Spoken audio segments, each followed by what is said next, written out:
G'day guys and welcome back to Karate Over Coffee.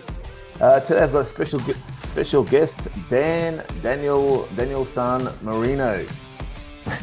Welcome Thanks for aboard. having me on, Shane. Yeah, No thanks worries, so man. much. I've listened to your podcast for a while. Really excited to be here. Yeah, that's cool. So we're here to talk about Tang Soo Do, or Korean karate, if known by another name. But Yep, so Dan, why don't you first just introduce yourself? How long have you been training for? What got you into sure. training, and sort of where you're at now? Okay. So I started training in the year 2000. I was 9 years old. The reason I started training was because of Dragon Ball Z. I was I was a big fan of Dragon Ball Z. When I was a kid, I'm still a big fan of Dragon Ball Z, but especially when I was a kid. Mm, And before that, the Ninja Turtles and Batman and everything, it's like yeah. from the beginning I was all about it. And I always say how, when I was 10 years old, I knew I wanted to be a karate instructor. And I consider myself really blessed that that's worked out for me. That's what I do for a living now today. Even though Dragon Ball Z, Ninja Turtles, there's zero karate. I know, yeah, it's just martial arts, kicks, punches, stuff like that. It's close enough. Yeah. But So yeah, that's cool. So how old were you when you started? What, 9? I was 9 years old. Yep. Yep. And was it your local dojo, local dojang? How did you get started? Yeah, it was just a local place. My teacher, Master David Kremen, still operates a school in Bryn Mawr, Pennsylvania today. So started with him. It was just a convenient location for my parents, and I loved it. He was a great teacher, and he had a great community there. And yeah, Yeah. How long did you train there for?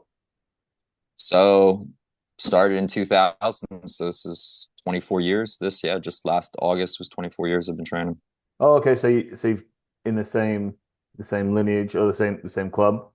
Yeah. No, I've been a part of the same organization the whole time.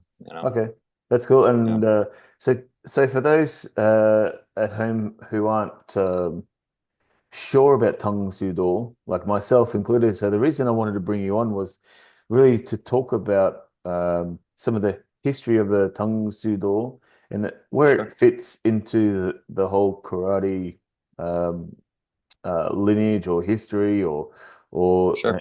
and some of the differences between karate, Tang Soo Do, and Taekwondo. Okay, yeah, absolutely. So, you know, Tang Soo Do just means, China hand way. So the old, name for karate do is just the Korean pronunciation. They've- Um, Taekwondo was a modern style, right? That was sponsored by the Korean government, to unify the various schools of Korean martial arts and to Mhm. create a national sport for Korea. So my lineage comes from the Murukwan, which was one of the major schools that didn't join the Taekwondo unification movement. And this is why Tang Soo Do is not really found in Korea today. There still is because the Murukwan split. So there is Mm. Taekwondo Murukwan. There is Murukwan in Korea, but almost entirely all Tang Soo Do practitioners that you find are in the United States or in Europe and overseas. So those are the main, the way that I often will describe it to people is that we practice the karate kata. A lot of the training methodology, of course, is taken directly from karate, very similar to karate. But the kicking that we practice definitely is something that most people would see and they would think it's more like taekwondo. So the Korean style of kicking, I would say, is something that's somewhat unique and definitely something that makes my style a little bit different than what you find in other parts of the karate world. Not that there aren't similarities you can find. Like a lot of the kicking Kyokushin is very similar, Yep. but a lot of styles of Okinawan karate and Japanese karate don't quite have the as much of an emphasis on kicking and things like jump kicking and spin kicking specifically. It's like the Korean style. Yeah. Do you think that is an influence from Taekyon? Sure, yeah, and that's what they would say is that there was this older indigenous Korean martial art known as Taekyon that, but things get a little bit hazy with that, because the takeon you see today really is a modern recreation of Yeah. this art that existed.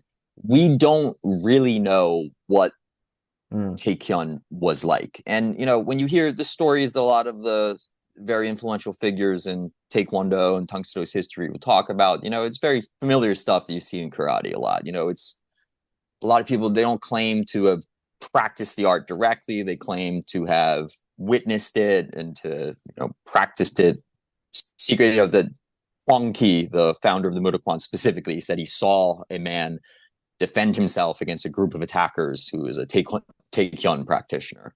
And he went to him and asked to be his student. The guy turned him away. So then he watched him in secret and practiced. You see stories like similar classic, stories like classic. yeah, Yeah. in karate all over the place. So I take it with a very large grain of salt. Yep. It's entirely possible that this Korean style of kicking is really more of just a modern innovation. And I don't think that belittles it at all. Mm, I think it very easily, and a lot of people have speculated this to say that early on, especially in the United States, when you had Taekwondo people that were giving a lot of demonstrations, were trying to establish schools and to spread the art overseas. They were competing with karate. So that's what some people have said is because a very reasonable explanation for the way that this Korean style of kicking developed. It was just kind of a desire to set Taekwondo and Tang Soo Do apart, mm. from other martial arts.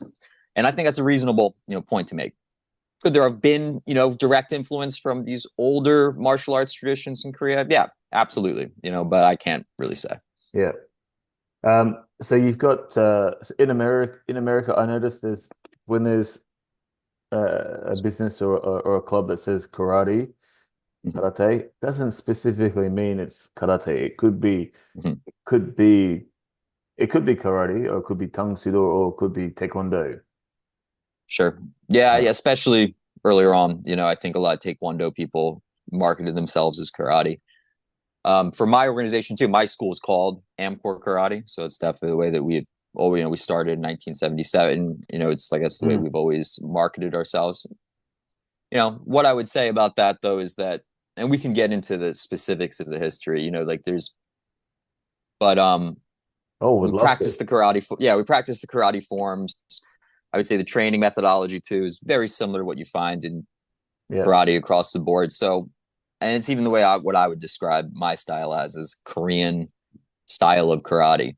Yeah. I would say that when you look at the modern, evolution of Taekwondo today, although there are some people in the Taekwondo world that still practice in a way is very similar to what I do. They still do the karate forms and stuff, Mm, but that art definitely, especially look at the Olympic style, that art definitely has evolved and changed quite a bit. That it's its own thing now. It's not. It has. I would still say historically it has roots in karate. Karate was an influence for all of Taekwondo, yep.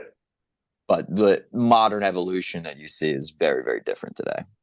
If you talk to the average Korean person, Mm-hmm. and having lived there and trained karate there and went looking for a karate school, I even looked for a Tang Soo Do dojang when I was there. It's Oh, cool. very hard to find. I found a Kyokushin dojo, Cool. um, but he was a green belt and he wouldn't let me Mm-hmm. train. And Huh. yeah, so, Yeah. but uh, and I found a couple of taekwondo schools as well. I mean, Yeah. there's like God, Jesus, yeah, they're everywhere. They're everywhere. Sure. Yeah. But um, but the average Korean person doesn't uh, know the term karate. Mm-hmm. You have to say Kung Soo Do. Um, Gotcha. Yeah. and then if you say that, they're like, oh, yeah, it's a Japanese martial art. Like, Yeah. oh yeah. Well, even when you explain it's actually not from Japan, there's Yeah. there's no differences there between Japan and Okinawa. Um, Sure. e even though I have even gone to say, well, imagine if Japan if Japan you know um, didn't or didn't give Korea back to Korea and it Mm-hmm. remained part of Japan. Are you Yeah. are you Japanese or are you Korean? I'm Korean. Well, it's the Yeah. same for Okinawa, right? They Sure.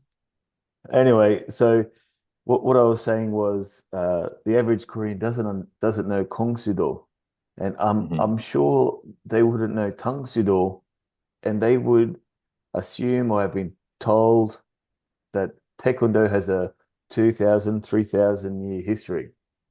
Yep. Yeah, Um, no, absolutely. And we've had Korean families that have come to my teacher's school when I was working for him, and they had to look it up, and they were like, "Oh, okay, yeah." No, then, and we actually had one gentleman who was really cool about it, where he said, "Wow, it's so cool that you guys over all the way over here in America are kind of keeping this part of Korean history and culture alive over yeah. here." I'd never heard of it. Do you count in Korean? Yes, yeah, we use Korean terminology for some parts of our training. Okay. So do you use Korean and Japanese, or just Korean? Well, I mean, so my English? teacher also has a second dan in Shotokan, and he cross trained, and he's done a lot of different stuff. So, and of course, I'm research. I've for years now been researching and learning more about karate history in general. So, I do use Japanese terminology sometimes in my teaching, um, just for convenience, really, Yeah, more yeah, than anything else. yeah. So what are the kata in Tang Soo Do? So if you're going to define a style of karate, Mhm. Yeah, because you keep referring to karate, but there's many different karate. So if you're going to define a style, it's mainly through their kata. sure. So in your well, one, it, are there different styles of Tang Soo Do? And Hmm. two, what kata are you practicing in teaching? Sure. So, there are, this, so with Tang Soo Do, the styles become kind of complicated because the today, the Mudokwan is still an organization that exists in the United States today, and I believe they have some schools, I think, in Korea as well, but they have rebranded themselves as Subakdo. So they no longer Mm, call what they do Tang Soo Do. They no longer practice, at least in a formal setting. I don't believe they practice the karate forms anymore. I know that some practitioners in that organization still do because I've seen content that they've posted online with it. But they have their own forms that the founder Huang Ki created that they practice now, and that was apparently Huang Ki's plan always was to create a Korean martial art, similar to what you see with Taekwondo, to mhm. create a Korean martial art. Distinctive He Korean martial art. Yep. Yeah. Yeah, he grew up during Japanese occupation. The Japanese martial arts, karate specifically, of course, was widely practiced in Korea and very influential to all the Korean martial arts at the time. But a lot of these guys, and it's a lot because of all the fallout of World War II and Mm. imperial era Japan. There was a lot of hard feelings, and there was a lot that the Koreans didn't want to practice a Japanese martial art. So today, when you say there's different styles of Tang Soo Do, I wouldn't, when somebody tells me that they practice Tang Soo Do, they generally are saying that they're going to be practicing the forms that I teach, which are what we call the Pyongan or the Pinan, Hmm. Heian, Wasai, the Naihanchi forms, um, Shinto, Kun, Korean term, Kankudai, Kushanku, Seishun, um, Rohai, all these karate forms, and Tang Soo Do practitioners, they practice these karate forms. But then when somebody's Subakdo, it means that they practice the more modern, recently created Korean forms. And there are some Tang Soo Do practitioners, of course, that do both, but generally they're not. The way that my organization is treated, and a way I think is pretty standard in the Tang Soo Do community, is that the Chilsung or the Yukro forms, which are the forms that were created by Huang Ki, are kind of treated as like extracurricular type Hmm. things. People practice on their own, but the traditional karate forms form the basis of our curriculum. Yeah. Now, something that's important to note with all of this, for a while now, I've kind of been vocal online that I don't consider myself a traditional martial artist, because Tang Soo Do itself really is not a traditional style. I mean, if you look at Huang Ki and what he said about it in his own words, Huang Ki never practiced karate in a formal setting. Mm. He learned the karate forms from reading books. He previously had a experience practicing Chinese martial arts. And so he just learned the karate forms in books and then started teaching them. And the Mudokwan became the biggest organization, the biggest karate organization in Korea. Mm. Now, a lot of people are skeptical of this because he, of course, had close relationship with, some of the important figures in Taekwondo history, who many of them studied in Japan, had Yep. black belts in Shotokan karate, so if he was training with these guys who had formal karate training and he was teaching the karate forms and he was teaching karate training exercises, he can say that he never had, a formal karate teacher, but, Mm. it obviously was a part of what he does. But, all things aside, with traditionalism in martial arts, this idea of having a lineage, that goes back theoretically, all the way back to Okinawa to, Yep. and at some point the history breaks down for everyone. At some point we're going to lose, a direct line of teacher to student, Yep. that. But with Huang Qi, that's where the line really ends. He said he had a man named Yang Kukjin who was his martial arts teacher in China, and he was very explicit about this was his only teacher that he ever had, and everybody else that he may have trained with, he didn't consider it a teacher-student relationship. He Mm. considered it more they were just training together. Yep. So, Well, one way, yeah, why don't we go back to how how uh, karate or whatever sort of martial art that you want to call it went from Japan to Korea, sure. and then if you can explain the breakdown between the Korean government and then the breakaway between the Tang Soo Do and the Taekwondo and the evolution. Sure. Yeah. So I definitely can speak to some of that. Or some of the details might be a little bit hazy on, but the term Tang Soo Do was coined by a man named Wang Kukli. And Wang Kukli had a second dan in Shotokan karate. Like many people of his generation, he practiced Mm. karate while he was attending universities in mainland Japan. Yep. And that is my impression of the history of the main way that karate came to Korea. It was through these men that practiced karate in the universities, Korean men who practiced the karate in the universities in Japan. During the And then, Japanese occupation. yes, yeah. Yep. And then brought it back to Korea and started their own schools and started teaching and, theoretically combined it with the indigenous Korean martial arts culture, like Taekyon.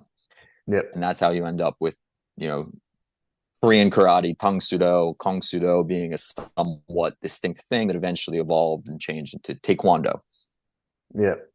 So was it the Korean government came out, what was it, in the 60s? I can't remember. I believe it was the 1950s. You In the had General 50s. Choi, General Troy, yep. Yep. who really spearheaded the movement to, unify the various schools in Korea and to create Taekwondo. And, and people who are still, directly connected to Choi's lineage or the ITF today. And there's, because like martial arts organizations in general, there's many splits along the way where you end up with, Yeah. but that's my impression of the kind of the split between World Taekwondo and ITF, International Taekwondo Federation, is that they're the ones that are, Yeah, still. the ITF versus the WT, if you just look at it from like a face value, obviously there are different dojang's teaching different things. Sure. But the ITF definitely looks closer to what we would think is karate, and the Definitely. Yeah. WT has gone into a competition side. I'm not to say that, that's their only, but if you're looking at just from like a helicopter view, you would look at Sure. WT being definitely like ultra modern. Uh, Sure. Oh yeah, absolutely. Totally. So when you look at and again, I'm not super familiar with ITF, but like the point fighting, the point sparring type system, it's very similar to what we do in Tang Soo Do. Very similar, even I would say what you see in the mm, um, World Karate Federation. Like that. They have different. I know that they also have like more continuous sparring in ITF as well. They do point competitions and they have more continuous point sparring competitions. But then you look at the Olympic style, it's definitely very Yeah. different. I mean, the introduction of the electronic gear, Mm. the the the limiting of target areas as well, where you're not allowed to punch to the head at all, and you're only able to score, I think, a single point with a punch to the body in that sport. And the idea is to create a sport that really emphasizes the kicking, Yeah. which is definitely something that's always been there, in the Korean style. Yeah. Yeah. Yeah. That's interesting.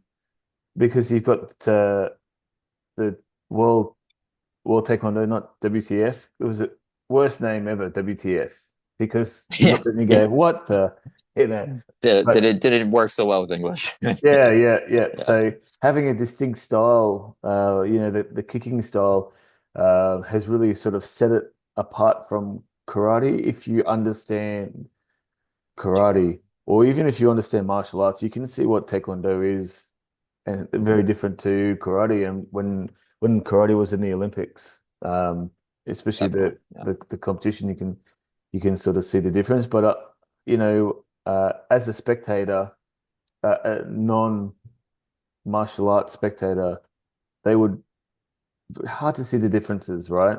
Um, Sure. both wear a We're white in a similar uniform. outfit, right? Yeah, yeah, Yeah, yeah, kind yeah. So no, look, the that's interesting, especially uh, with the kata because you've got so Tang Soo Do sounds like it's more of a Shorin Ru Tomari Te, if you want to use those terms, Shuri Te, of. Tomari Te, Shorin Ru type Hmm. kata, rather than the Goju or Naha or Weichi style. Oh, definitely. Yeah, definitely more in the, vein of, Itosu kind of influence Yeah, based, yeah. karate. But, I like to kind of be explicit about this because so often it's left unsaid is that, but Huang Qi had no formal training. Mm, There is no direct. So for me as a practitioner, it's something I find interesting, especially the more that I learn about karate history and the more familiar I am with the karate community in general, is that when you have a lot of traditionalism, mm. in martial arts, this idea of being kind of true to your roots and to not being so quick to change things or to, do, I think that in some ways, being a Tang Soo Do practitioner is really very different perspective for somebody like me, just because, if I'm looking at the history of my style, he was a self-taught innovator.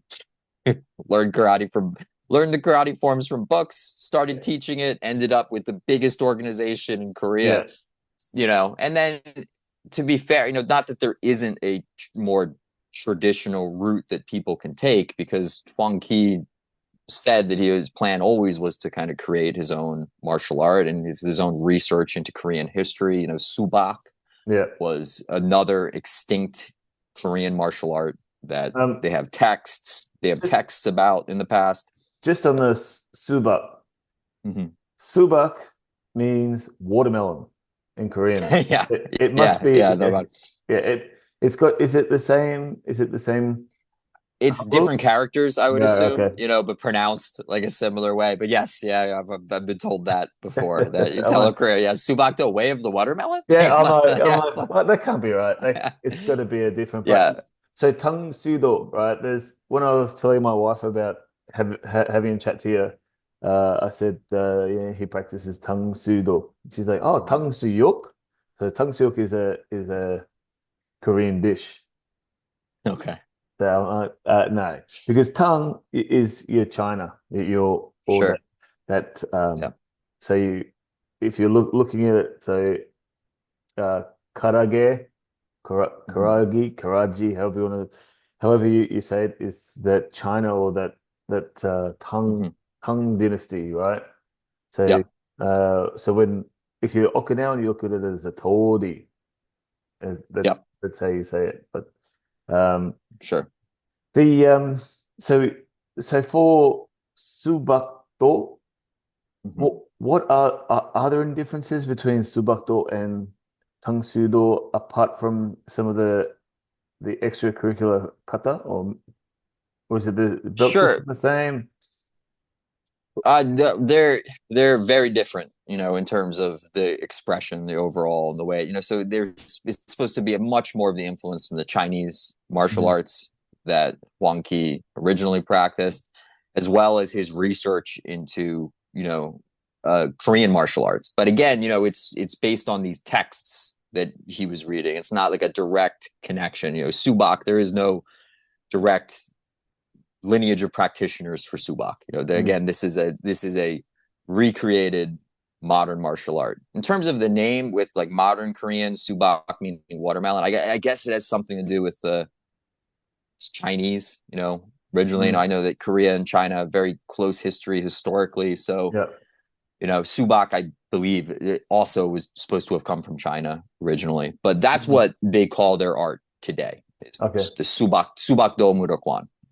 Tang Soo Do Murakwan, people who use that name and identify generally, and this where my lineage comes from, are people that were part of the Murakwan in the past and left, as these changes were occurring, as they were phasing out the karate forms, Mm. as they were making the modern forms that Huang Qi created the the basis of the curriculum. So that's for my organization. That's how it worked out for us. We ended up leaving the federation and becoming our own organization Yeah. and maintaining our Tang Soo Do roots, practicing the karate forms and the karate training methodology. Yeah. Okay. The the black belt. Uh, is it a black belt or is it a very dark blue? Yeah, it's actually supposed to be it's a dark blue that we use. Dark And blue. again, many people in Tang Soo Do have it just changed it to black. They've adopted the black belt to fit in with the larger martial arts community, even Mm. Taekwondo. They use black belts, but it was supposed to be a dark blue to represent the night sky, which goes on forever, is the story that I've heard. It's also Okay. supposed to have some roots in Korean culture, I believe. Okay. That Where the hell the do you uniform. where do you Sorry. find where do you find a dark blue belt, man? Like Jesus, it must be Yeah, hard. it's the martial arts suppliers in my area all stock them, Oh, because okay. Tang Soo Do is not internationally, it's not a very big style at all. But when Huang Qi left Korea and came to the United States, he established the headquarters of the Mudakwon in New Jersey, not too far from where I live in Pennsylvania. Mm. So in my area, the tri-state area, New York, New Jersey, and Pennsylvania, Tang Soo Do is pretty popular. You find a lot of Tang Soo Do schools around here. Yeah, okay, Other that's parts of good. the United States, it's harder to find. Yep. There are different pockets in different areas where it's more popular, but internationally though, it's often unheard of. Yeah. So I've got a guy who's training with me who does Tang Soo Do. He's been training I think for 10, 15 years. And Cool. so he's come over to my dojo, but he's training in both. Yeah. So he loves to chat and he's really looking into the history of karate and Tang Soo Do. Yeah. Um, so which brings me to your Naihanchi project. Cool. Um, Yeah. and how did you what is it? Mhm. Two, how did you think about it? Where's it going? And what's your idea behind it? Sure. Yeah. I'd love to talk about, the Nahachi project for me really started. So when I was younger, and it's kind of just the community that I come from, the focus of my training was very much on competition. Mhm. We did a lot of different things, like everywhere in the karate world. There are a lot of different aspects of my training, but competitions were really what I focused on, what my teacher focused on, what I trained for when I was young. I had a shoulder injury in 2014 that kind of took me out of competition. And something else I was always really interested in were the application of the traditional forms, bunkai. Mm. And it was something I always used to do with my teacher, but we would kind of just tinker with things. It was something that we did off to the side, and it was very extracurricular. It wasn't a Mm. part of our testing process. It wasn't a very big part of what we did. It was just something we did out of personal interest. But I always really liked it, and when I was out of competition, that's really where I shifted the focus of my training. So I the way that I've put this in the past is like once I stopped traveling for tournaments, I started traveling for seminars. And not all of them were karate specific. Some of them were more like self-defense based Mm. stuff. You know, I don't know if you ever heard of a guy named Rory Miller, but he's a comes actually from a Japanese jiu-jitsu background, but also he's worked in law enforcement and he's written some really good books, you know, just about how you apply martial arts to self-defense. I had the opportunity to train with him. It was a great experience. I did a seminar with Patrick McCarthy around the same time. And I especially liked training and trained a lot. I attended a lot of seminars with Ian Abernethy, you know, and I Mm. really liked his approach to Bunkai. What I specifically liked about his approach to Bunkai is that he incorporated sparring and live practice into Mm. it. Yep. So I got really into that. And at the same time, I was, of course, always reading and trying to learn more about karate history, which, of course, very related to the Bunkai Mm. aspect of things. And Yep. I got very fascinated with this idea that you could practice first of all, and with many of the accounts that you have from the influential people in karate's history, it was generally would talk about it used to be common that they would practice a smaller number of kata. And I was fascinated with this idea of, you know, a kata being like a style, a system of fighting in and of itself. Yep. You know, the Naihanchi kata, of course, very prominent in karate training methodology. And it was normal. It was traditionally, it was often the first kata that you would learn. Mm.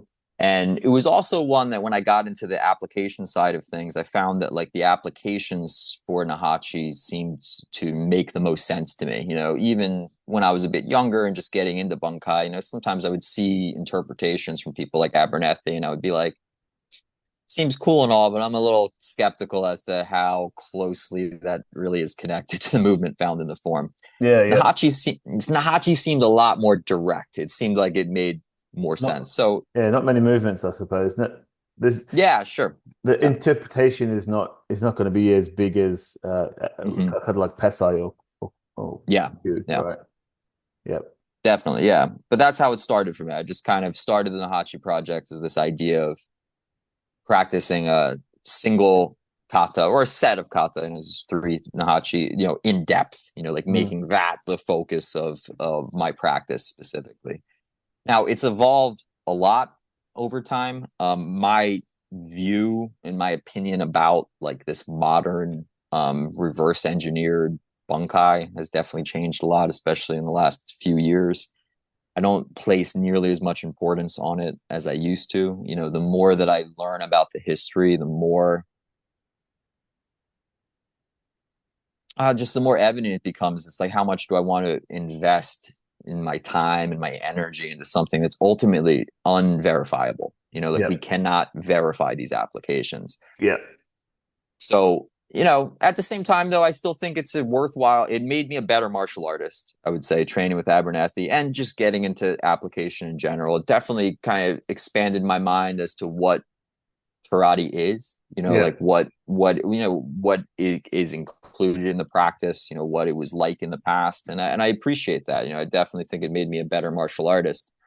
But I also feel like you can kind of maybe go down that rabbit hole too far with Yeah. Bunkai, and then you know it just becomes like analysis paralysis, right? You're stuck 100%. in this endless loop where you're just constantly analyzing it. Could be. Um, It could be this. It could be that. It could be this. It sure, could be that. yeah, 100%, man. And I think yeah, that's where a lot of people get stuck, right? They just sort of yeah, spiral, and everything that you look at, oh, it could be. Oh, that looks like it's straight out of Kenku. Oh, that looks like it's yeah, straight out of Sanchin. And then all of mhm, a sudden, everything that you look at could be, could be, could be, could be, could be.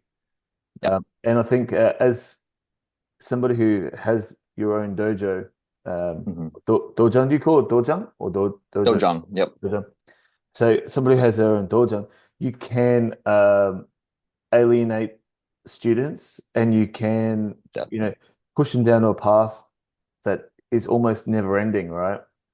yeah, And there's no one to tell you that you're wrong. There's mm-hmm. no one there to tell you that you're right as well, Mm-hmm. because you know we're all just assuming.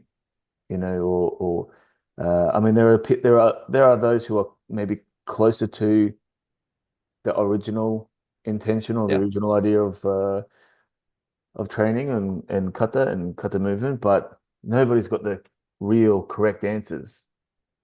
sure. Yeah. So where do you see the Naihanchi project going? Along the same, just Yeah, I mean, it's really come full circle, I'd say, in a lot of ways, because, it kind of started with this intense interest that I had in application and bunkai, and that's still a part of it, and I still think that's worthwhile. But it's really made me appreciate a lot more that when the things that I've always found appealing of kata mm, practice have a lot to do with the way that it affects my health. yeah. It's like it's something that since I was a child when I started training, I've always just been fascinated with. And there's something to be, I feel like it's not talked about a lot or I'm sorry, enough in martial arts that, movement feels good. It feels good to move. The way that people become like addicted to running. You know Yeah. what I mean? Because there's something about the movement that it's what our bodies are meant to do, There's and there's something cathartic about absolutely starting and finishing a kata, right? sure. Yeah, and then the specifics of the karate movement, it's not the most realistic for fighting, Mm. honestly, but Yeah. it's very satisfying to me personally with the way that it feels, this concept of fast, explosive movement that stops. Yeah. It's like it's meditative, it's like, and it's of course it's because I teach a lot to kids, of course, Mm. too. And a lot of time people will be kind of dismissive of this. And I think it's a mistake is that the way you try to teach a young child to do these kata, I mean, the way that they have to focus, the way that they need to get control of their bodies, the way it needs Mm. to improve, develop their coordination, their self-control and everything is definitely valuable. And I suspect that this is where I've kind of gone full circle with the bunkai kind of aspect of things. I feel like I think it's important to look at the movements and to consider how they can be applied or perhaps were originally applied combatively. But I think it's also important to remember that it always was a form of training that Yep. probably had a lot to do with health, a Yep. lot to do with, indirect things that are not unrelated to fighting, but are indirectly related to fighting. 100%. Yeah. Yeah. You need a strong body to be a fighter. Uh, so yeah, so when I look at kata, I look at one of the components of being of training in kata is to strengthen your body, to make your body faster, make your movements Sure. faster, make it Mm-hmm. flow, all of those sorts of things, the flexibility, the agility. And you're right, I think we've, you know, 90s, 2000s, 2010s, has been all about trying to work out what kata is Mm-hmm. instead of looking at kata in from a different perspective. And it, like yourself, man, I've sort of come full circle as well. Mm-hmm. We concentrated so much on what the bunkai is, bunkai was. I don't call what I do bunkai anymore, just Yeah. because of that association of that Mm-hmm. endless look for like Yeah. in Abernethy, for example. Mm-hmm. Um, Man, you could just go on forever teaching that and not be uh, really good at one part. Agreed. Yeah. And so so for us, I call it kumigata. So kumite, so the sparring kata. Um, Cool. so we do set drills from the kata, and I just look at unique parts of a kata and just Mm-hmm. use those parts, and we just bang, bang, bang again, again, again, again, again, again. So that way, it's just so as a teacher as well, I don't have to bore my students on, oh, this, it could be this, it could be that, it could be this, it could be that. Um, Sure. Yeah. so they're more concrete answers, whether they're right or not. They're correct for my school. Yeah. Um, so that way I don't have to, think about, you know, 50 different applications for a downward block Well, Sure. 75, a guy brought out a book, oh, like 10 years ago, 15 years ago, 20 years ago, 20 years ago, I can't remember. It was called 75 Applications for Down Block. I'm like, God, Yeah. Jesus, man. Yeah. And It's a bit much. but at that time, I mean, even now, we still really don't know the answers, and we're just Mhm. trying to work it out for ourselves. But Absolutely. Yeah. Well, so a big part for the Naihanchi Project for me yeah, was getting into Motobuchoki mm, and reading English translations of his books. I've read translations both by Patrick McCarthy and Andreas Quast. yep, And, you know, it's like it, Motobu gives a fairly complete um, interpretation of the movements of Nahachi in his second book, Watashi yep, no Karate Jitsu, published in 1932. And if you were looking for a authentic interpretation, Motobu was a yep, guy who trained directly with Itosu and Matsumura. It's like that's about as close as you're gonna get. Use the low block for an example. yeah, He says the low block in Nahachi could be used to block a kick, which is yep, like what everyone in karate has always taught a low block can be yep, used for.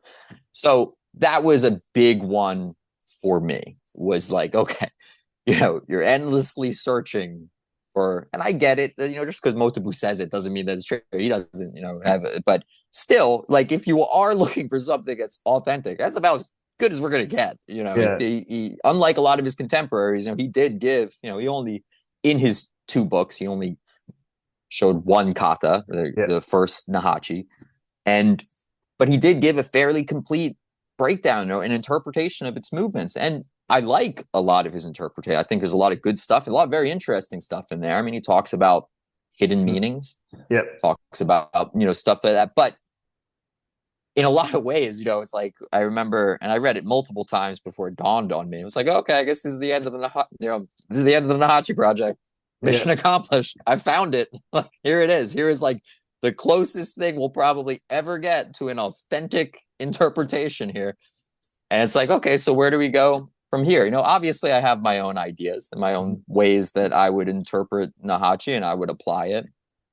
But, it's not the most important thing, and especially when we look at it in mm, the totality of my practice. I mean, what Nahachi has become to me is something I do every morning, shortly after I wake up, in between sips of my coffee, mm, I will do some repetitions of Nahachi. And it's for my health. It's for, both physical and mental. It's I consider it both. It's exercise. It's good for my body physically. It's good for my mind as well. It and that's really the main purpose that it serves, in my life and in my practice and in my training. yeah, Um, as a supplement too, I certainly have, and I'm still working to write a book that's going to be called the Naihanchi Project, and I of course will include in it, my own ideas, but the research that I've done in terms of possible applications for the movements from people in the past, Prime being Motobu among them, because he gave us so much information about Naihanchi, mm, but then also my own ideas about it. But I guess it's just from where that whole thing started, it's just in a very different place today. I definitely look yeah, at, and in a way, I think this is what you were expressing as well. It's like the bunkai stuff tends to be a little bit restrictive, honestly, because it just becomes all encompassing. It's like it's all about, and indulgent too. It's yeah, all about these brilliant connections that I can, make. Where Nahachi is everything, and it's like at the end of the yeah, day, I think that can be a good exercise for people for a while. But if you're really honest about it, at a certain point, it just becomes, it reaches a point of diminishing returns.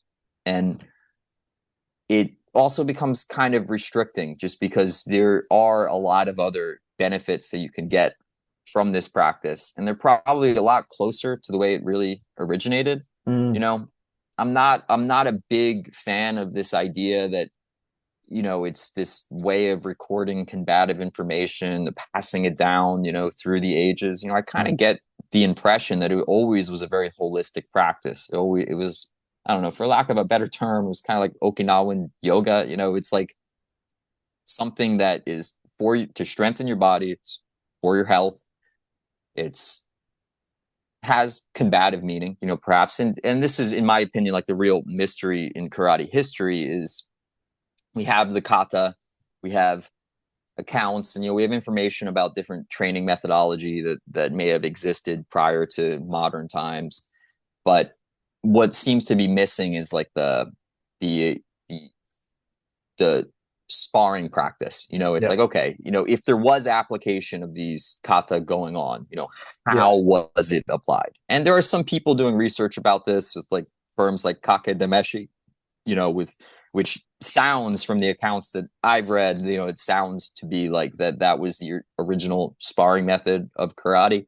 Mm. And that's kind of the conclusion that I came to with all of my research, all of my obsession with bunkai was like, okay, it appears to me that the original art was more close range, involved grappling and striking, in a combined way. And we should have a sparring practice that reflects that. And if you do, Yeah. and that's what I do with my students, that's kind of where my bunkai practice has gone, where I don't really bother with as much with very specific interpretations and applications. I just do, it's what Abernethy calls kata based sparring. Sounds similar to what you were describing with your Mm. students. I just call it clinch sparring, where we have kind of our longer range sport kumite that I've done my whole life. I still do with my students today. And then I also have close range clinch sparring that Mm. I do with my students. And, like I try not to make bold claims that I know I can't verify. Like I suspect that the close range clinch sparring is closer related to what we see in the traditional kata. That's Mm. would be my guess. But I think it's a better approach to have. Yeah. Yeah, I think that's it definitely I wouldn't say on the right path because then it sounds like I know what I'm talking about, but I don't. But Yeah. Yeah. it sounds certainly feasible, and you might be 100% correct. But Yeah. where Naihanchi Tekki was 100 and something years ago compared to now, you know, Mm-hmm. we we can't we have to look at how karate and how not just karate has evolved, but society has evolved as well. Sure. And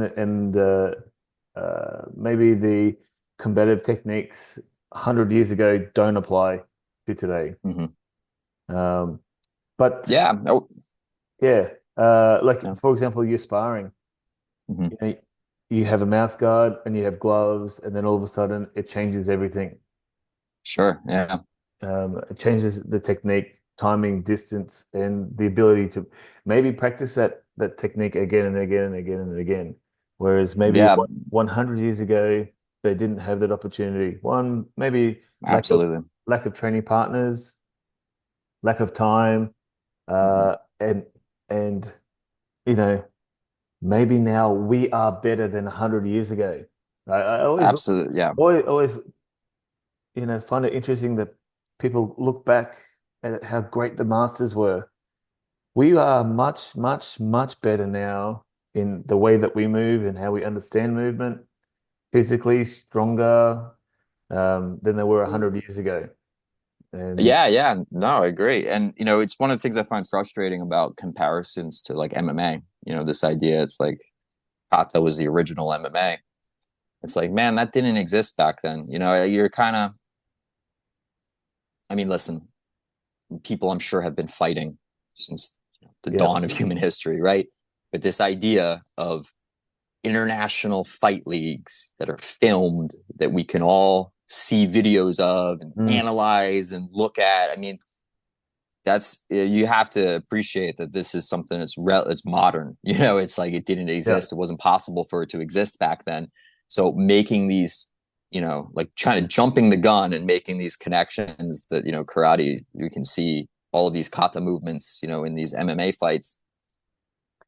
I just think that yeah, it's a mistake. I don't think that it can be interesting maybe a little bit to consider, but making these kinds of claims, I think is just, it's not the most honest approach that you can take to it. And another point that was exactly what you're bringing up. I forget. I wish I could remember his name because I'd love to, you know, give him a shout out here because it was a really interesting piece. It was a guy who was a doctor and a karate practitioner who was talking about like deadly techniques and how, we don't think of them as deadly today because of modern medicine. There are a lot of injuries that you can see in modern combat sports, jiu-jitsu, among the Yeah. that like would have been life-changing, life-threatening injuries Yeah. in pre-modern times, and today we're just able to manage that stuff a lot better. And Yeah. I found that fascinating. It was something that really forced me to kind of challenge some of my own preconceived notions, because like everybody else, I don't mean to be overly critical about anybody for jumping the gun because I have a long history of doing so Of myself. jumping that gun. Yeah. Yeah. Yeah. Yeah. Yeah, like absolutely. Like I definitely have been extremely dismissive of how stupid it is the karate people talking about deadly techniques, Yeah. and then this guy put the argument in a way that I really maybe should have considered before, but it just made a lot of sense. I was like, wow, that makes a lot. He was talking about specifically like one that I found interesting was like breaking bones in your face and how Yeah. without modern surgery, it was like that really was so it kind of it really changed my thinking quite a bit on Yeah. this that it's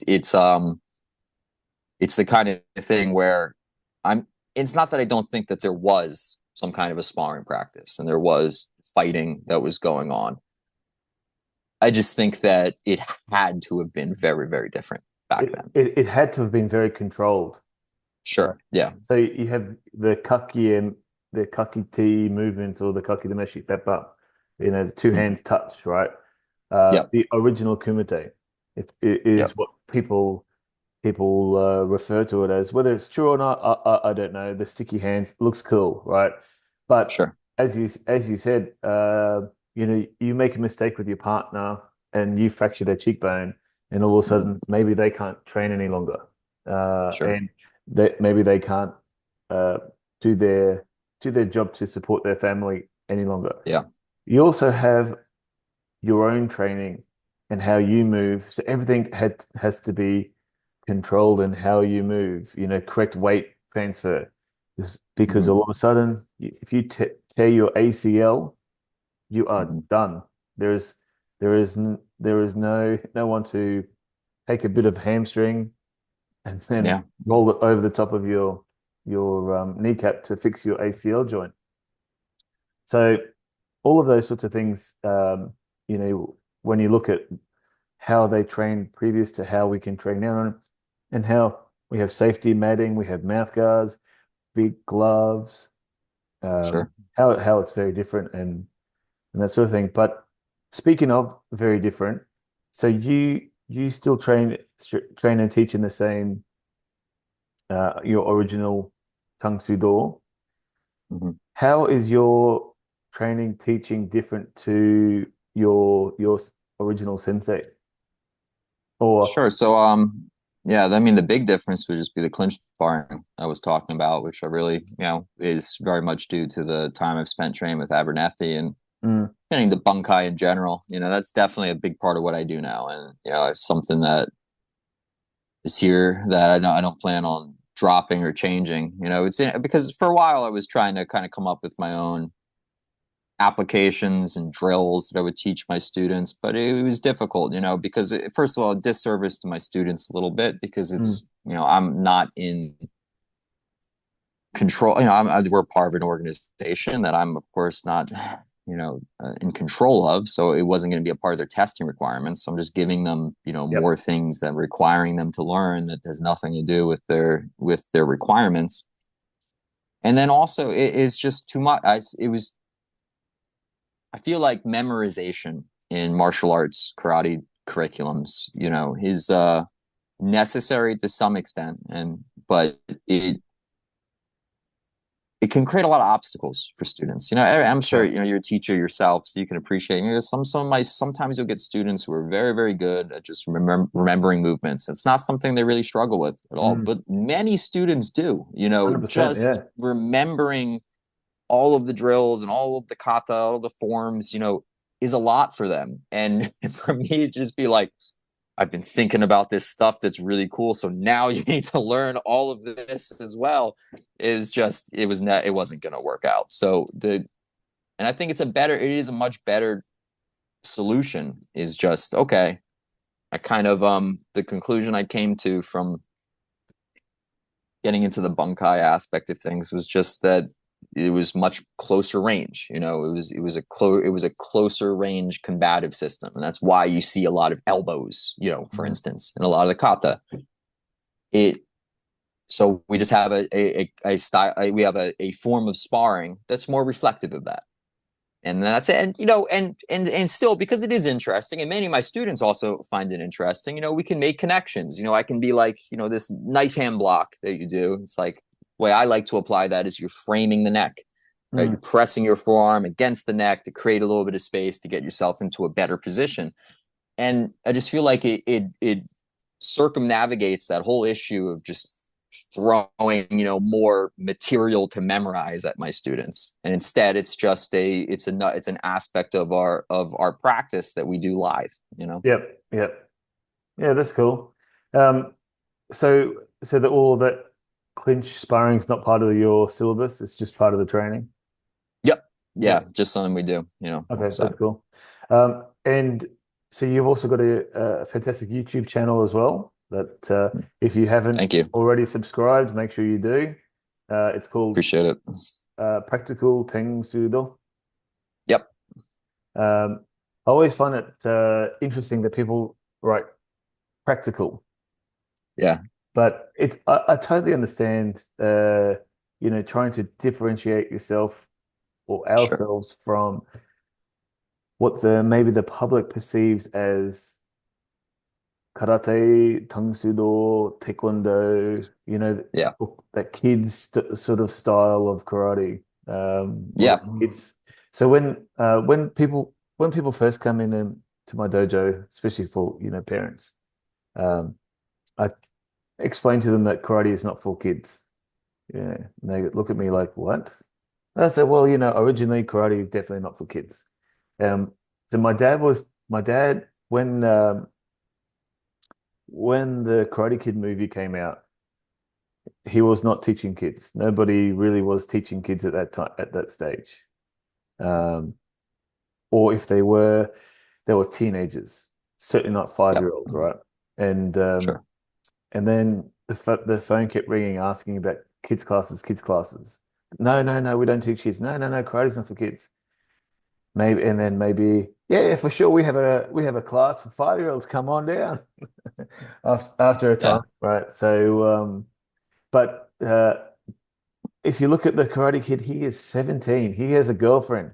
You wouldn't necessarily call him a kid, but Young adult. Yeah. it, Yeah. it- but it the movie couldn't be called The Karate Young Adult.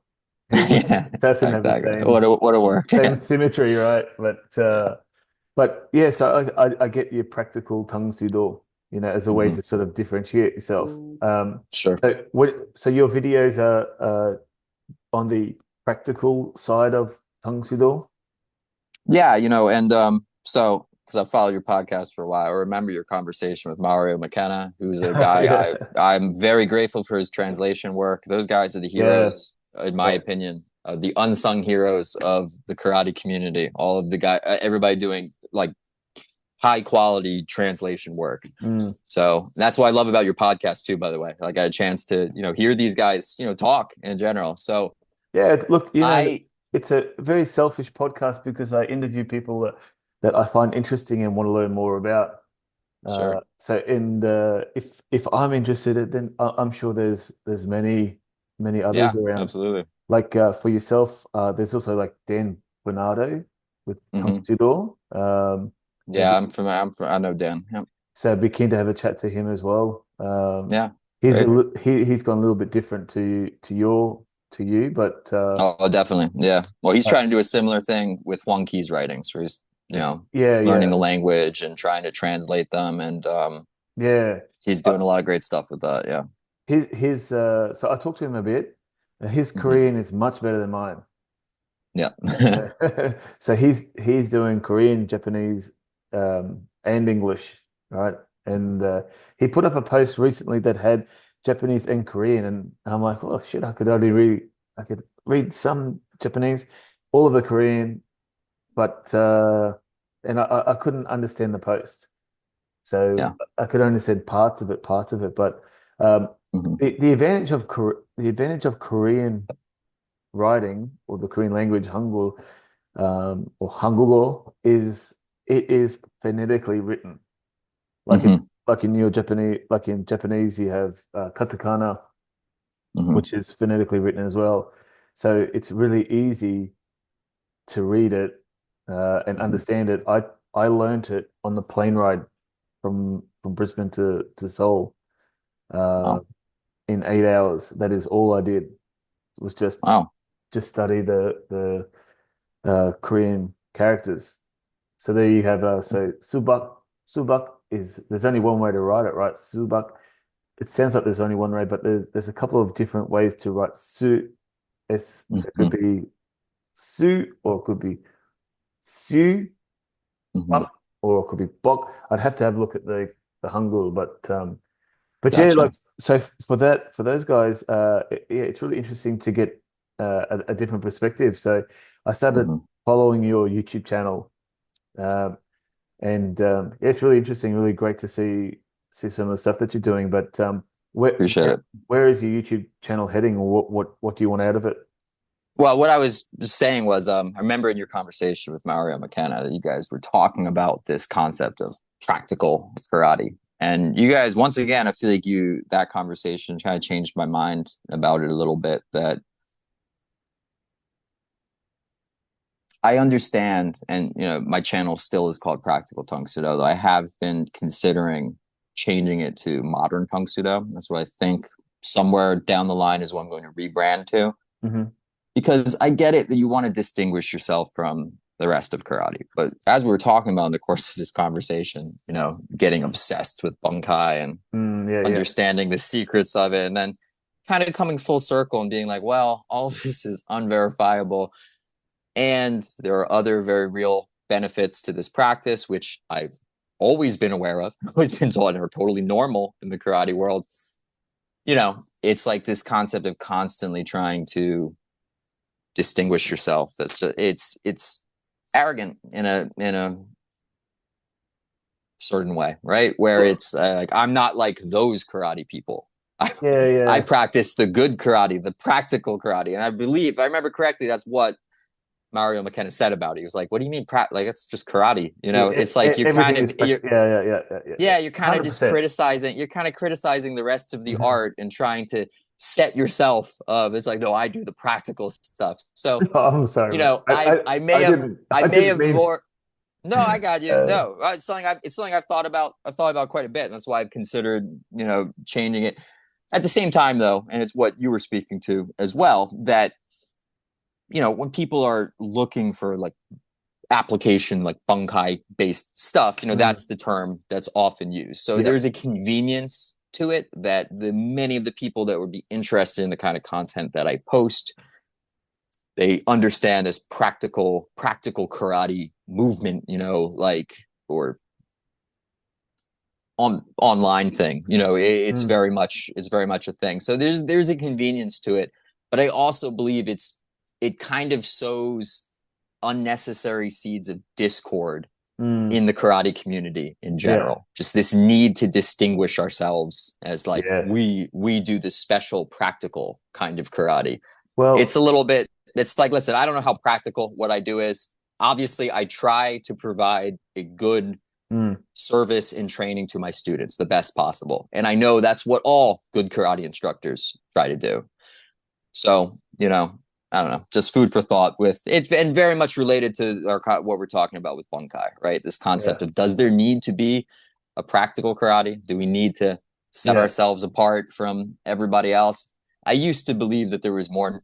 of a necessity for it than Yeah, I would say now, for sure. for sure. Yeah, Yeah. Same. I'm of the same opinion. Like, there's nothing wrong with the term practical, sure, but it's what other people are perceiving it as, right? Well, what sure. my Tang Soo Do, my karate is not practical. Yeah, And practical for what? You know, exactly. Yeah. practical for a self-defense situation that 99% of people will never go through. Hmm. Uh, that there's such a and the society has changed so much that we have a red or blue. Like the Trump versus Kamala Harris, for example. Sure. I am in Australia, a long way away from America, but Hmm. that divide is huge, like red or blue. You know, why Yeah. why can't we be purple? Why somebody recently posted, and I'm not going to say who it was because it's not my post to say, right? Somebody posted about, if you disagree with or if you agree with Trump, then please unfriend me, Hmm. right? Because I disagree with Trump.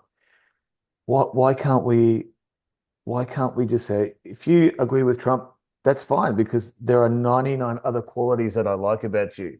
Just because we don't Hmm. agree on one thing doesn't mean that we can't be friends, right? Sure. Yeah, it's just we shouldn't lean into divisions. You know what I mean? Sometimes Yeah, divisions naturally exist, but I guess that's how my feelings have changed a little bit on the practical yeah, karate side yeah, of things. And listen, to be fair to guys like Abernethy that have really been talking about this stuff for decades, I'm sure it was a little bit different, in the 90s and the early 2000s. But I'm just looking at the landscape from my perspective and yeah, give credit to your podcast and the conversations you have on here because there are I was really grateful to be able to listen to your interview with Mario McKenna because I've read so much of his translation work and it was really interesting to hear the guy kind of speak at length about his views and mm, it definitely made me question some of my own positions and whatnot. It's like, is there even really a necessity to call this practical karate? At the end of the day, it's just a term. A YouTube channel needs a name. It was yeah, nobody else was using it. Practical karate is very popular. yeah, Tang Soo Do essentially means karate. It probably has helped me grow my channel quite a bit. So, yeah, not saying that, but at the same time, I don't want to lean in to this kind of division that and it was also your conversation with Andreas Quast, where you guys, I think, a big topic of that conversation, you're just kind of talking about negativity yeah, in karate in general and how it's all so internal. yeah, It's for like no sure. one is more critical of karate than other karate guys, right? It's like Yeah, this yeah, vicious way. And I really don't want to participate in that. And with a lot of the content that I post online, I would hope that a lot of the messaging that I try to get across is more one of that brings people together rather than sets us apart, where it's just like yeah. you don't do the applications, you don't do the real karate, I'm here doing the real thing. It's like that kind of stuff. It's just when you Well, really analyze it, it's nonsense because none of us, when you hear like a bunkai enthusiast being like, these sport karate people don't know the real applications. yeah, That's why they're doing these nonsense ones. I'm like, hey, hold on a moment. yeah, Like, listen, I do think there are good and bad applications. I do think we can criticize people's applications, but like, let's be real here. No one knows the real that's right. applications, right? Yeah, Like, that's the point. So I don't know. It's one of those things that's just, yeah, it's important with the messaging that, yeah. We are really quick to criticize other people's karate or their training without putting ourselves up on that same. When sure. somebody uploads a video of their kata, it Mm-hmm. they always pre-frame it like, wasn't feeling that great today, but here is my Naihanchi. My Sure. back was really sore today, but not my best effort, right? Because they know that a barrage of negativity is just about to come their way, right? So then they Yep. stop. then they stop posting, right? And then all of a Yeah. sudden, we lose somebody's interpretation, right? Hmm. So it's a long time before it was called karate, and a long before it was called torte, however you want to call it. It was just simply Shane's style, Dan's. Yeah. Uh, so Yeah. your Tang Soo Do, you could call it my Tang Soo Do, and then Agreed. you are set. Somebody says, Yeah. "So that's shit." Like, well, it's mine. So, you know, Yeah. so and especially with your clinch sparring, Hmm. um, that's yours from your research, from your understanding, your practice. And in 10 years' Yeah. time, that might change. 20 years' time, that might change, right?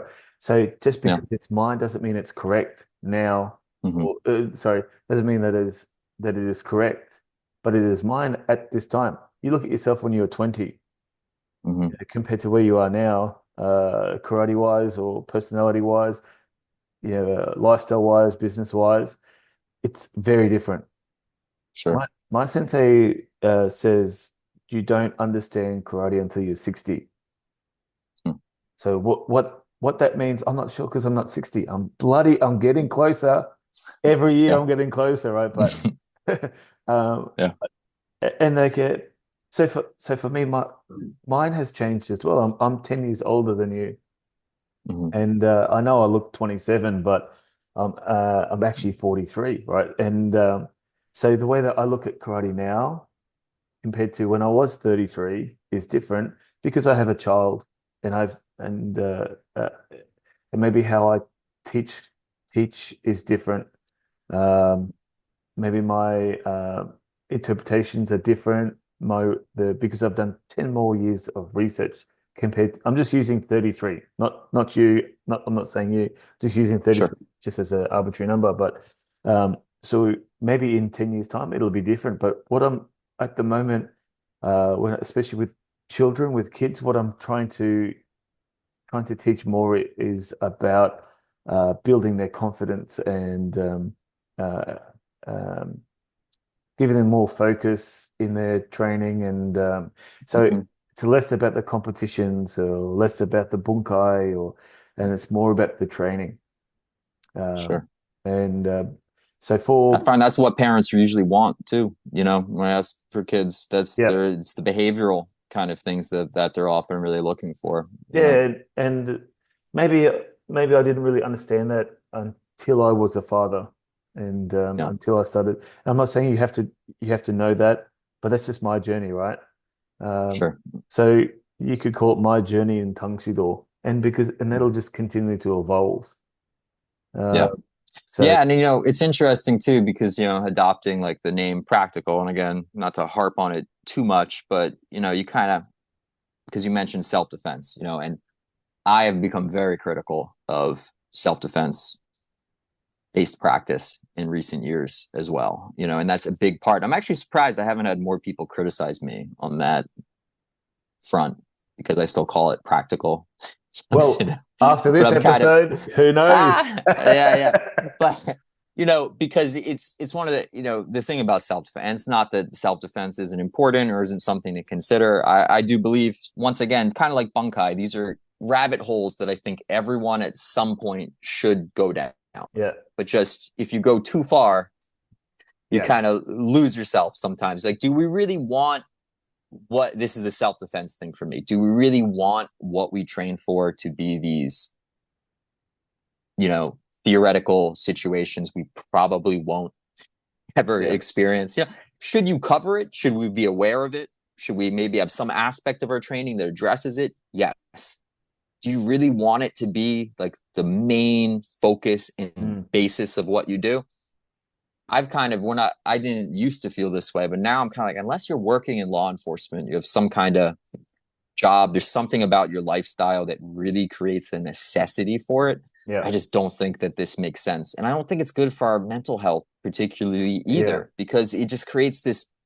kind of Yeah. situation of paranoia, Yeah. Yeah. around it, where I need to obsessively prepare because someone's going to try to hurt me. I always would joke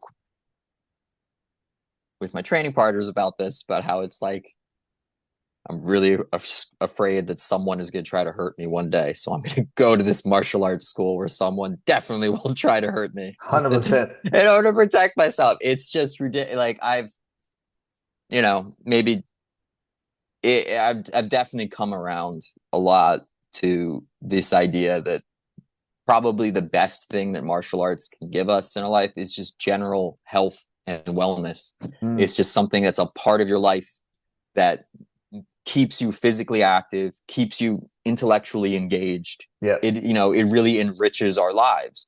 And there's Right. so many different aspects you can get into, but going down too far the rabbit hole with one thing and then being like, my karate is practical because we train for real world habitual acts of violence and whatever. It's not like it's bad to do that. It's just I don't think that that's really what I want, Mm. to do. And to the point I think you're making, that our karate should change and evolve both Mm. with the times as we are exposed to new information, as we change as people. Yeah. It's like I think that that's an incredibly important thing that really helps us. Right? It's something I observed, and not to be critical of anybody in particular, but it's something that I observed a lot with teachers when I became a teacher. Is that it was very common that teachers stopped training. Yeah. And the focus of what they do. And fair enough. Listen, I'm always trying to be a better teacher, and there are many teachers out there who are much better than I am. So, I'm not saying that that's even necessarily wrong. It's just not what I wanted. I didn't want to. It seemed like there was a arc that I could identify with many people, that you train to a certain level, you obtain a very high level of proficiency, then Mm. you decide that this is what you want to do, so you start become a teacher, and then it kind of just becomes about your students, and don't do too much training yourself Yeah. anymore. And Well, I I think suppose that's sorry. Yeah, where this sort of podcast came about, yeah, because I just wanted to do more. I wanted to find out more, and the easiest was to get to just ask the people, right? yeah, And it started with Joe Swift yeah. during COVID. So I had met Joe 10 years before that, but it's funny was when I started. Joe said he'd never been. I was the first person to interview him. Wow. I was like, "What? How is this happening? What?" And Yeah, I realized there's really not much out there about trying to find out about a little bit more of a puzzle, a piece of a puzzle, like that we're all trying to solve.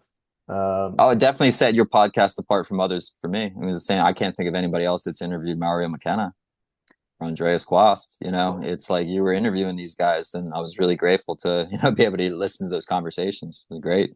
Or like Mario, Joe, these guys are friends with my father, and that's Gotcha. how Yeah. that's how I got in, right? And Hmm. thankfully, but I think we're all sort of striving for the same goal, but some of us are on different. Some of us are further back, others are further ahead. But we Hmm. might be able to. We might have different experiences to help each other. And Yeah. and Sure. I see that as my own journey in karate. This is why I started jujitsu.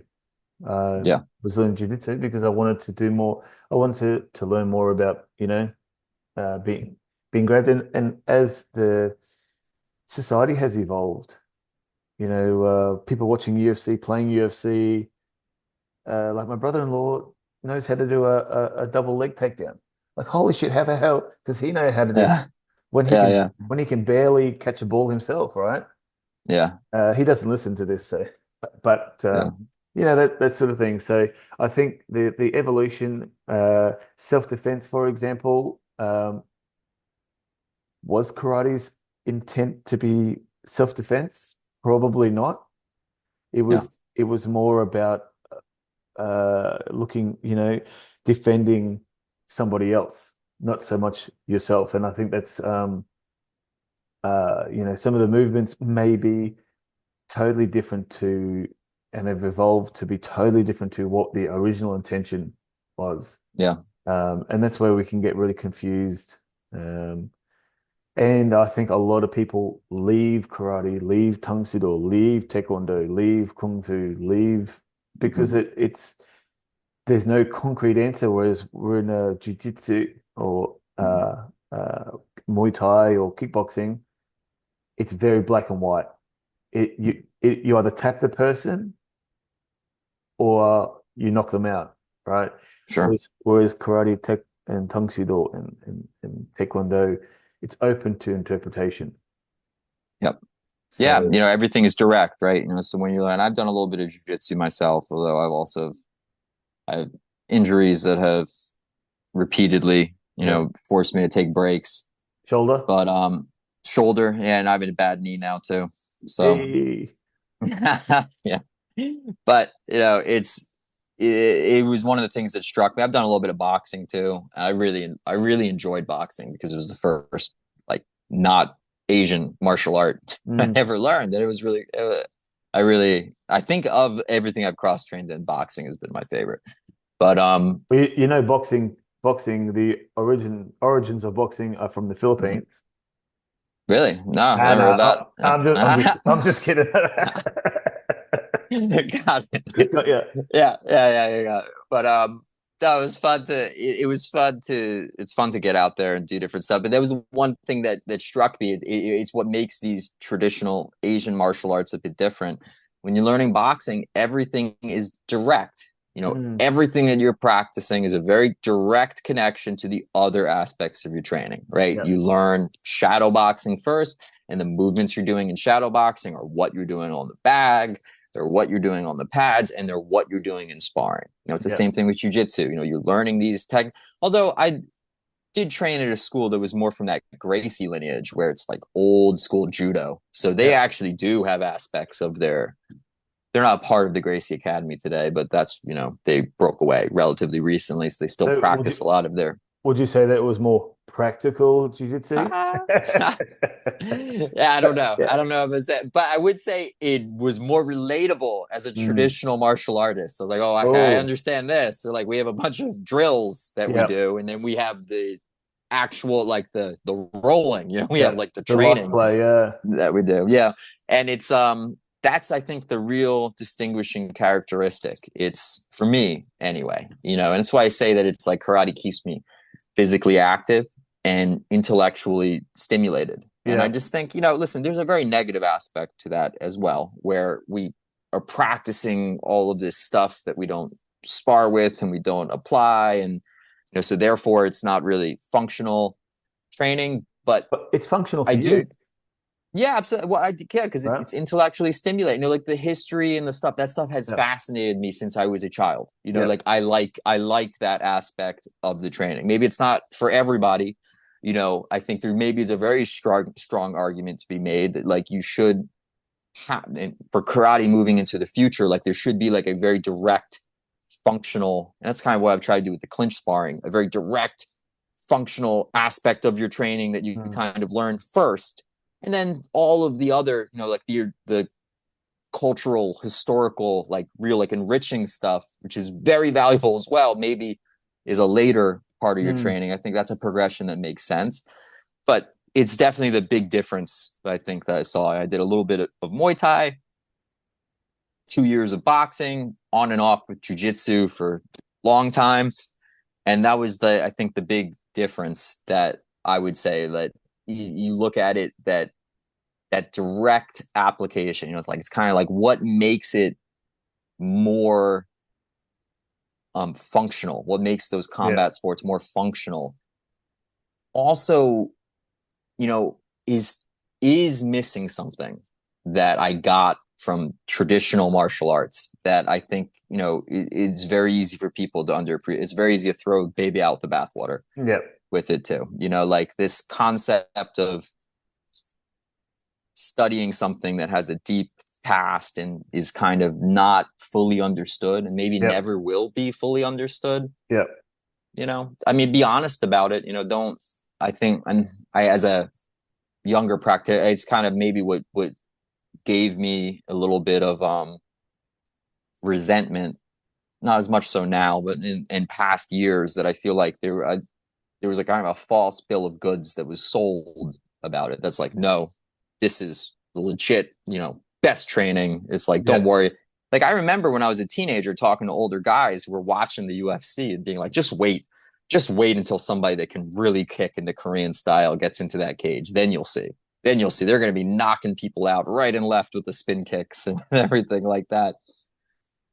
It was a little bit like, you know, honesty first. Honesty has to come first with everything. It's like, I Mm. don't know. And it's what I tell my students today. It's like, I don't know if I'm teaching, like, what we're practicing here is maybe not the best, most efficient way to become a fighter, but it's a martial art that, I really Yeah. love. I've done it my whole life and I really love it in its totality. Yeah. Well, I Yeah. think we're both embracing the art side of Yeah. it, and you know, when I look at it, trying to study this, trying to understand that, I think it's all a journey, and Mm-hmm. maybe understanding karate, maybe understanding the secrets of karate or your chosen martial art it's the journey. And Yeah. that journey might be very linear and can just take you forever. So maybe we'll never Mm-hmm. know the answers, but as long as we are enjoying the journey, maybe that is Yeah. the secret, the journey. Yeah. No, I agree. Yeah. Well, mate, look, I Yeah. think we've covered many, many, many aspects of what started Yeah. with the Tang Soo Do talk down to something philosophical and Star Warsy. Yeah. So Yeah. how can we find you? What do, Um, how do we get in contact? So, the best way is, my YouTube channel, Practical Tang Soo Do. Also on Facebook, you look up the Naihanchi Project. I also run a Facebook group that's probably the biggest platform that I have, which is Practical Tang Soo Do Facebook group. So those are the main places. Okay, that's awesome. All right. Well, Well, look, did you have anything that you wanted to discuss, or you're sweet? no, this is a wonderful conversation. Thank you so much for having me on. It really was an honor. Like I said, I've been a fan of your podcast for a long time. Many of your past guests have been people that I've followed for a long time and I have an immense amount of respect for. So it really is an honor being Yeah, on cool. here. Appreciate it. Thanks, man. Really appreciate you coming on. Yeah, no problem. Thank you. G'day, guys, and welcome back to Karate Over Coffee. Today I've got a special guest, Daniel San Marino. Welcome Thanks for having aboard. me on, Shane. Yeah, No thanks worries, so man. much. I've listened to your podcast for a while. Really excited to be here.